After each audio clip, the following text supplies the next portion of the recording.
आता मंडल यात्रा काढणं याचा अर्थ ओबीसींची शक्ती काय आहे हे त्यांच्या लक्षात आलेलं आहे। वर्षानुवर्ष जे त्यांनी ओबीसी समाजाला केवळ पाण्यात बघितलं, कुठल्याही प्रकारच्या योजना ओबीसी समाजापर्यंत पोहोचू दिल्या नाहीत, ओबीसी समाजाला केवळ भाषणाचं राजकारण त्यांनी दिलं।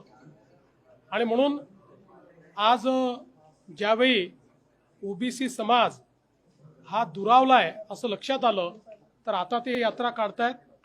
पण नुसती यात्रा करून फायदा होणार नाही। ओबीसीच्या पाठीशी तुम्ही ठामपणे उभे आहात हे कधीतरी दिसू द्या। ज्यावेळी ओबीसींवर संकट येतं त्यावेळी मात्र तुमची भूमिका नरोवा कुंजरोवा असते, हे ओबीसींनी बघितलेलं आहे। पण ठीक आहे, आता आठवण आली असेल तर ती कृतीत दिसेल अशी अपेक्षा करू।